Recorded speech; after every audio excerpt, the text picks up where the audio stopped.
Hello, this is Chef John from foodwishes.com with old-fashioned pumpkin butter. That's right, you want to bring something homemade and amazing to that holiday gathering, but you have a problem. Actually, you have two problems. You don't have a lot of money or cooking experience. Well, if that's the case, this simple-to-make pumpkin butter is exactly what you're looking for. And by the way, I'm not saying we should stop making pumpkin pies, but if we have this stuff around and some buttered toast, I'm saying we could. So with that, let's go ahead and get started by transferring all our ingredients into a saucepan. The first of which would be a couple cans of pumpkin puree. And in case you're wondering if this would be better if we use fresh pumpkin, the answer is definitely no. I mean, maybe if you're really lucky and get some super sweet sugar pumpkins, it would come out close. But you're adding so much extra work and time to this, I don't think it's really worth it. But anyway, you decide. I mean, you are, after all, the martyr of making this harder.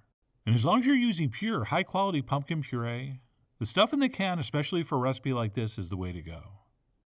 And then to that, we will add a little touch of white sugar, as well as a quarter cup of pure real maple syrup, which quantity-wise, most of your pumpkin butter recipes call for a lot more of, which is fine if that's what you're going for, but I want something more pumpkin-forward. And then as far as spices go, we'll definitely want some cinnamon, as well as some ground ginger, some freshly grated nutmeg, plus a little touch of ground clove, and then we'll finish up with a pinch of salt.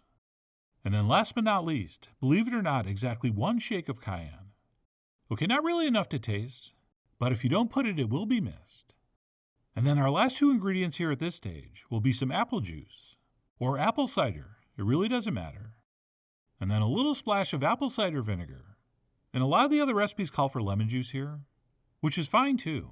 I just think the cider vinegar is a better match with the pumpkin. And that's it. We'll go ahead and take a whisk and give this a thorough mixing before it goes on the stove. And please note, at this point our mixture is pretty thin and liquidy, but it is not going to stay that way. Because what we'll do once that's all been nicely combined is head to the stove and place this over medium-high heat. And we'll bring that up to a simmer, stirring occasionally. And then all we need to do is cook this until it reduces by about half and gets as thick as we want it to be. Which sounds pretty easy, and it really is, but as you're about to see, it can also be very dangerous. Or as we'll call it in the brochure, exciting. And the reason is, as this stuff starts to simmer and reduce, it is going to start splattering. And not just splatters that are like annoying to clean off your stove. We're talking molten hot pumpkin butter splatters that will give you third-degree burns in like a second. So we need to be very, very careful and do a few things. All right, the first of which is once it starts bubbling enthusiastically, we can back our heat down to medium-low. And we could, if we want, also use a bigger pot.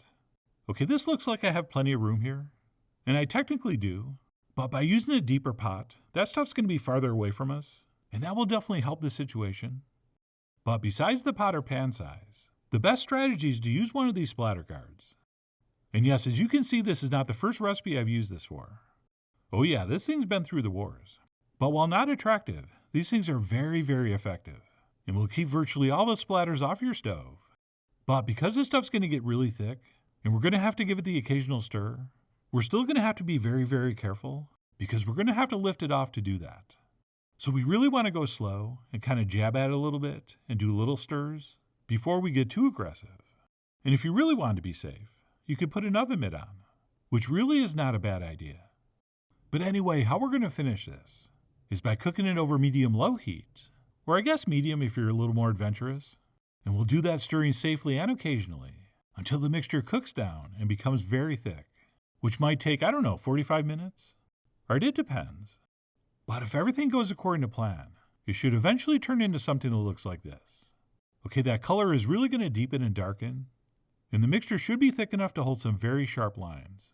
So that is looking just about perfect, which means we can pull it off the stove and let it cool for exactly 10 minutes before adding our last ingredient.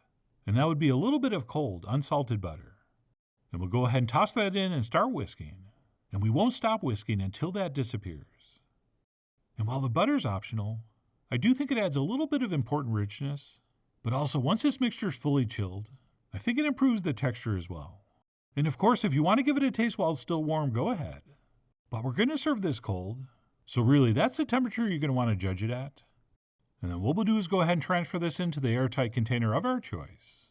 And we'll go ahead and let it cool. And then you don't have to, But because I have to take some contractually obligated pictures, I'm going to go ahead and take a spoon and smooth out the top and try to make that surface a little more visually appealing. Oh yeah, in the food styling business, they call that $1 million swirl. What's that? I'm being told they don't call it that, but I do. And that's it. Once that cools down, we'll seal it up, and we will pop it into the fridge until thoroughly chilled, preferably overnight, so it's nice and cold and those flavors have had time to develop, at which point we'll pull it out and present that next to some mini decorative pumpkins.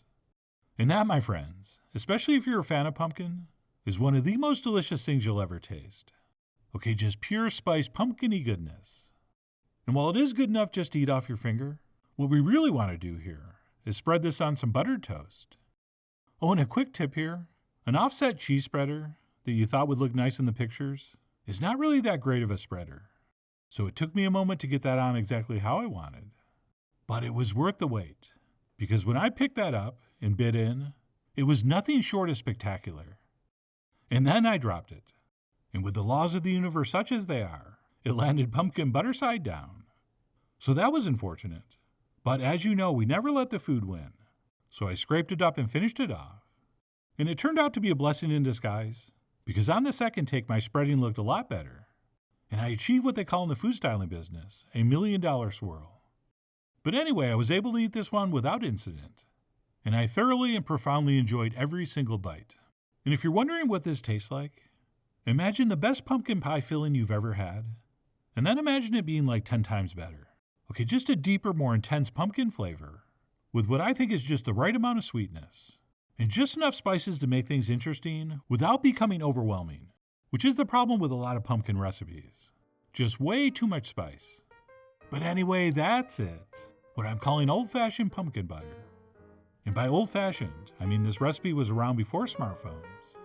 And if you're supposed to be bringing something to a holiday gathering, I cannot think of a better thing to bring. Which is why I really do hope you give this a try soon.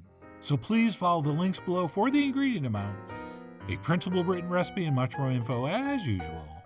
And as always, enjoy.